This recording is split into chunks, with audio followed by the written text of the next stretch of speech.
Greetings and welcome to GamezMadeEZ. I'm Dan Z. Today we look at the 1 to 2 player roguelike fantasy game One Deck Dungeon. Adventure calls. Dungeons have appeared with monstrous fiends and traps within. Your duty is to clear out every foe and every peril that lies inside. With each room, you'll find items, potions, skills, or spells to help you on your way. Tensions are high, for if at any time your health reaches 0, you are defeated and the game ends. Can you come out the other side alive? Let's open the box and find out. From the 5 heroes, each player chooses one to enter the dungeon with. Place this hero in front of you with the proper side up, depending on the number of players. I'll be demonstrating a 2-player game. Place all other heroes back in the box. These 2 basic skill cards are used in the campaign version of the game, which we will cover later. For your first game, just return these to the box. From the 5 dungeons, decide which one you will attempt. Dungeons come in 3 difficulties, signified by the number of dots in the title banner: easy, medium, and hard. We're going to learn with the easier dungeon and return the unchosen dungeons to the box. Take the 4 level cards and place them proper side up based on the number of players. Then stack them in order, with level 4 being on the bottom and level 1 on top. Place the turn reference card near your heroes and slide your chosen dungeon card under the top so that only the row labeled Floor 1 is visible. Also, place 1 white potion cube on the potions section of the reference card. Place this stair card nearby and then shuffle this deck of encounter cards and place the pile face down on top of the stair card. Have all dice, health tokens, and remaining potion cubes available. Your game is now set up. One Deck Dungeon is won if the heroes can successfully defeat the boss at the end of the dungeon. If at any point in their journey either one of the heroes is defeated, the game ends in a loss. The best way to learn this game is to jump right in. Let's charge into the Dragon's Cave. Your heroes only have a certain amount of time to get to the boss. Time, in this game, is represented by the size of the encountered deck. These hourglass icons represent time being spent. For each one, the players simply draw and immediately discard a card. A good example of this is the passive effect on our chosen dungeon, Hall of Statues. This hall is so long and distracting that it uses up 5 time before we even take our first turn. So, 5 cards are drawn and discarded. Now that we're through the hall, our first turn begins. All turns begin with the passage of 2 time. The heroes then choose to either explore or enter a room. The players cannot choose to enter a room if there are no rooms in the play area to enter. Exploring places new doors from the encounter deck in the play area until 4 are present. If there are not enough cards in the deck to bring the total to 4, then just place as many as you can. Doors still in the area from previous explorations are not replaced. If there is already 4 doors in the play area, then the players may not take the explore action. Instead, they must take the enter a room action. When entering a room, the players choose any door in the play area to enter. If it is face down, reveal it. There are 2 types of rooms to encounter. Combats, indicated by this double sword icon, in which you will defeat a foe. And perils, indicated by this bear trap icon, in which you'll disarm a trap. Once known, the players now have 2 options: to face it or to flee. If they flee, The turn ends and nothing more occurs. The room card remains face up in the play area. Beginning another turn, the players spend 2 more time to choose again whether to explore or enter a room. With 4 cards still on the table, we must enter a room. The heroes are free to enter other rooms even if doors are open. The heroes are also free to return to the rooms they had previously fled from. If the heroes decide to stay and face the room, then the foe is defeated or the trap is disarmed, just like that. However, the consequences they receive for conquering the room must be determined. When in combat, both heroes will roll all their dice dependent on the items they carry. The items they carry are represented on this portion of their hero card. Each yellow strength symbol allows them to roll 1 yellow die. Each red agility symbol allows them to roll a red die, and each blue magic symbol allows them to roll a blue die. The number of hearts represents the hero's health. So upon entering the room with this wraith, the heroes decide to defeat it. They assemble all their dice based on their items. The warrior gathers 3 yellow dice and a red die. The mage gathers 1 red die and 3 blue dice. With their dice gathered, they give them a roll. Together, the heroes work to cover up as many boxes as possible on the encounter card. Small boxes may only be covered by a single die of matching color and having the value of at least the number shown. Long boxes can be covered by any number of dice matching the color and totaling at least the number shown. In addition to the boxes on the encounter card, the heroes are also required to fill in the boxes on the dungeon card under all combats. Boxes with a shield symbol must be filled first. If the result of the dice don't allow the heroes to fill in all the shield boxes, then no other dice are allowed to be placed. The warrior managed to roll 5s on her yellow dice, and thus places 1 on the yellow 5 shield box. The mage can use all 3 of her blue dice to cover up the long blue shield 9 box, because they sum up to 10. With all shield boxes covered, the players may now look to cover any other boxes they choose. The warrior's remaining dice are a yellow 5, a yellow 3, and a red 5. The mage only has a red 6. The warrior plays her yellow 5 on the yellow 5 box that would cause 2 damage. She plays her 3 on the yellow box on the dungeon card to prevent that damage. The heroes are left with only 2 red dice of values 6 and 5, which are currently useless since they need yellow and blue dice. They decide to combine the 2 to create a heroic die. Heroic dice are these black dice, and they can be used as any color. Any 2 dice can be combined at any time to create a heroic die. Spend the 2 dice by returning them to supply, and take a heroic die, bringing it into play with its value matching the lowest of the 2 dice spent to earn it. In this case, 5. This 5 can now be used to cover up the yellow 3 box of 2 times. With all dice used, whatever boxes the heroes were unable to cover up determines the effect the battle had on the heroes. In this case, the heroes will suffer 1 damage and lose 1 time.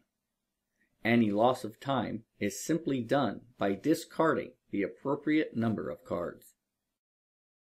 Any damage from the current room must be divided among both heroes as evenly as possible. Having only suffered 1 damage, either hero may choose to suffer it by placing a damage token on their hero card. If 2 damage were suffered, then each would have to take 1 damage.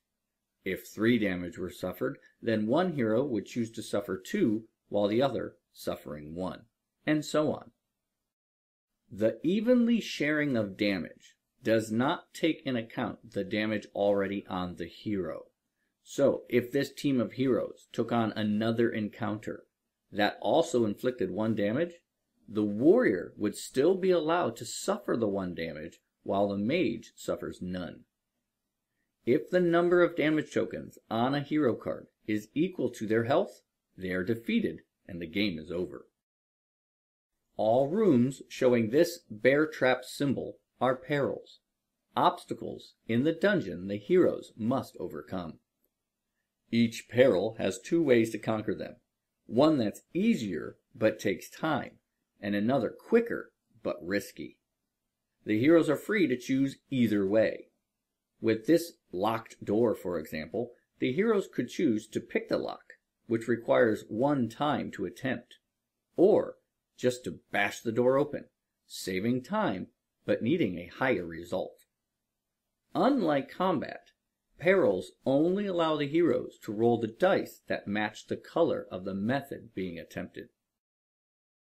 Our warrior and mage can combine their 2 agility dice in attempts to pick the lock, or they can roll 3 strength dice in attempts to bash it open. Heroic dice may be added to either roll if the heroes have earned them. Like combats, the dungeon card also includes additional boxes that must be covered. In this dungeon, any die of at least value 2 must be placed in this box, and because it contains a shield, it must be done first, before any dice are placed elsewhere. As with any room, the heroes can decide to face it or to flee. The heroes decide to face the peril, and to just bash the door open. Gathering all yellow dice between the 2 heroes, all 3 come from the warrior, with this result. She immediately places a 3 on the dungeon card as the shield symbol requires it to go first. With her remaining 2 dice, she needed at least both to sum up to 11. Because that didn't happen, bashing the door open caused the heroes 2 damage and 2 time. 2 cards are discarded for the time, and 1 damage token is placed on each hero. With the wraith dispatched and the door bashed open, the heroes receive their loot. All rooms are taken as loot after they've been resolved. This can be done in one of 4 ways: as experience, as an item, as a skill, or a potion. If the heroes decide to take it as experience, they tuck the card under the level card, leaving the lantern icons showing. Once the number of lanterns tucked under the level card is equal to or more than this number listed, the heroes level up. Return all cards used for experience to the box. Any experience in excess of the needed number is lost. Return the level 1 card to the box as well, now revealing level 2. Leveling up provide the heroes with several things. First, they gain a potion, placing a white potion cube on the potion area of the reference card. Second, the limit of items and skills the heroes may carry is increased. Lastly, they now receive an encounter bonus. This is a free black heroic die that can be used for every room for the rest of the dungeon. If the heroes reach the highest level of 4, they get to roll 2 heroic dice with every room, and every 5th experience gained earns them another potion. If the heroes decide to take the room for its item, tuck the room card under the left side of a hero card, aligned to match the other items. These increase the strength, agility, magic, or health of your heroes, increasing the number of dice they can roll or the amount of damage they can receive.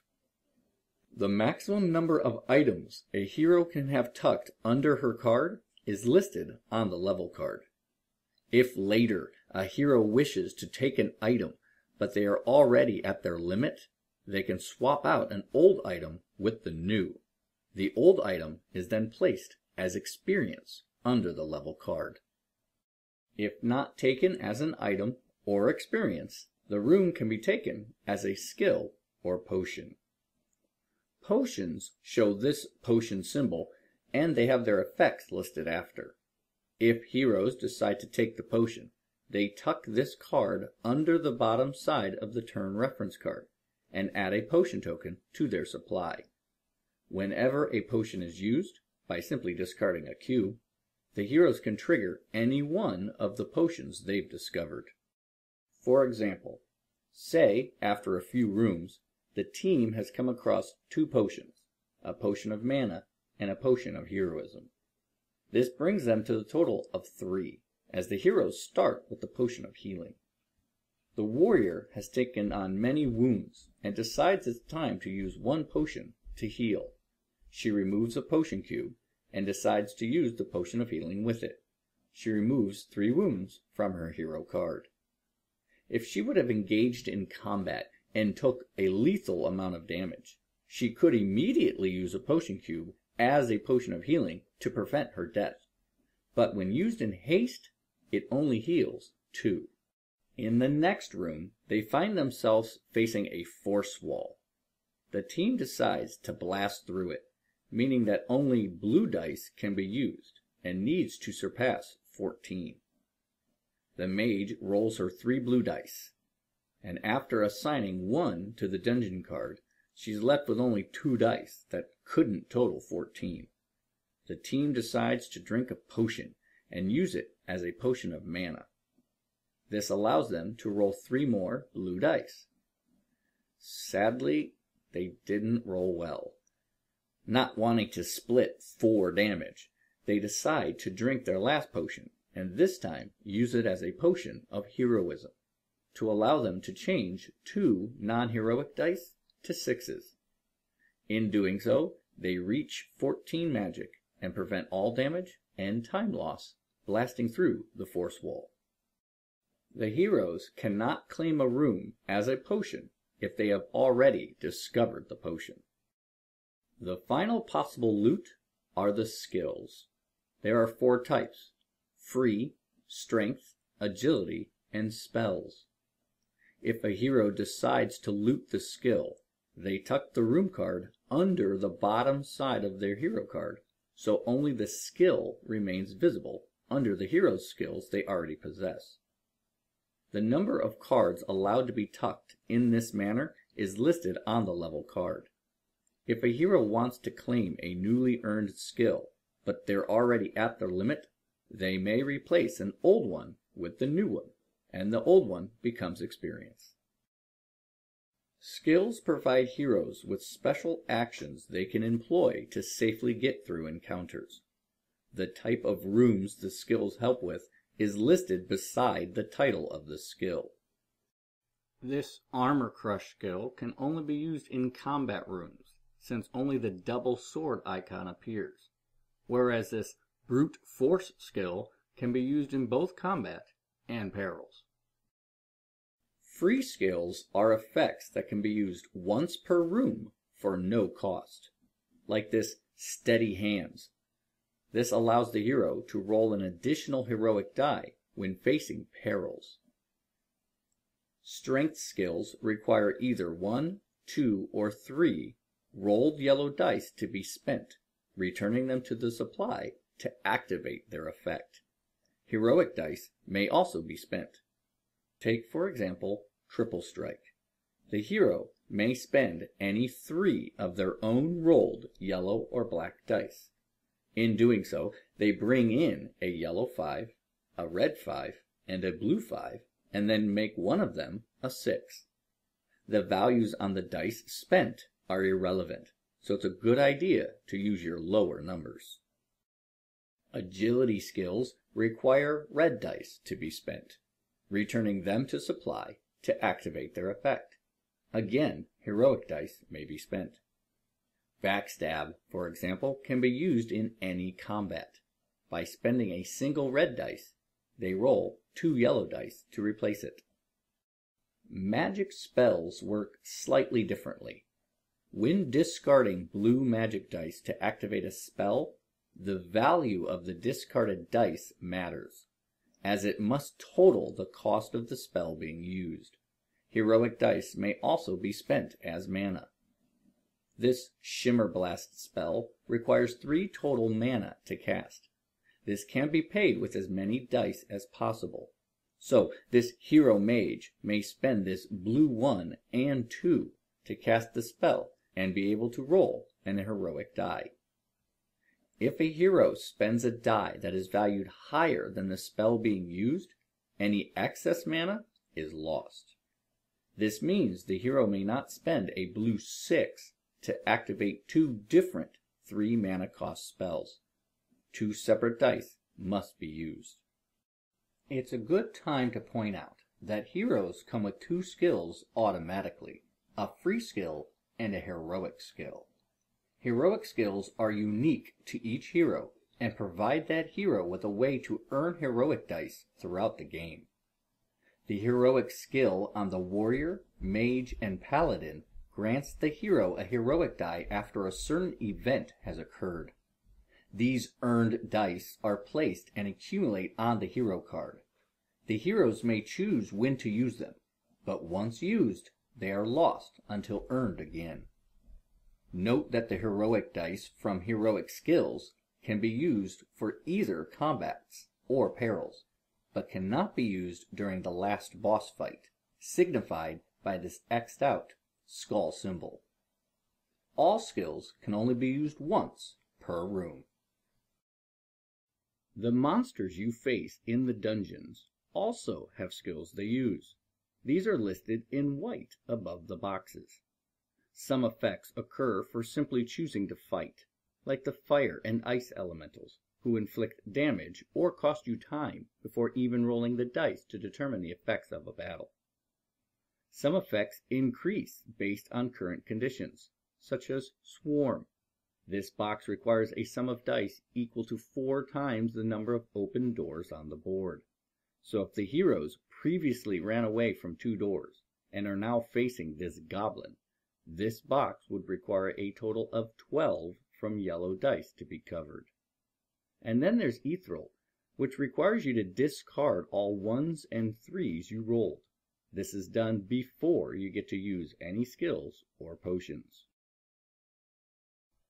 I think it's important to restate that when you decide to face a room, it is defeated and taken as loot, regardless of how many boxes you are unable to cover.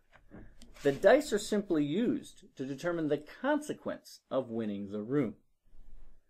Now, through the game, the heroes will continue to spend 2 time and enter a room. Spend 2 time, enter another room. Spend 2 time to explore, to bring the door total back up to 4. Then spend 2 time and enter a room. This continues until the encounter deck is exhausted and the stair card is revealed. This stair card leads the heroes deeper into the dungeon. Once it's visible, any time that is required to be spent instead puts a damage token on this card. If there is ever 3 tokens on this card, a hero suffers a damage and the tokens are removed. At the end of any of their turns, the heroes are welcome to descend to the next floor. It's a start of a turn, and thus 2 time must pass. 1 card is discarded and it reveals the stairs. A damage token is placed upon the stairs to account for the other time needed to be spent. The heroes may no longer choose to explore, since there are no more encounter cards to explore into. They must choose to enter a room already in play. Once entered, they may face it or flee. If they flee, they could go right to the end of their turn and descend to the next level. Instead, they decide to face this skeleton. After rolling, they fill everything but 1 box of time. This 1 time is spent as a damage token on the stairs, but then the skeleton's undying ability is triggered. If any boxes are empty, spend 3 time. Adding the first damage token to the stairs brings the total to 3. 1 damage is inflicted on a hero, and all damage tokens are removed from the stairs. Then 2 more are added because of the other 2 time needed to be spent. Not the result the heroes were hoping for, but they did gain loot. The heroes are welcome to remain on this floor and enter as many doors as possible, as long as they are willing to spend time in this manner. At the end of any of the rounds, they may descend. When descending, the dungeon card is slid up to reveal floor 2. Now, with every combat and peril encounter, the heroes must fill in both floor 1 and floor 2 boxes. All passive effects from previous floors also stay in effect, so the heroes will be required again to spend 5 time before their first turn on the 2nd floor. Take all the cards from the discard pile and all the doors remaining in play from floor 1 and shuffle them together to form a new encounter deck.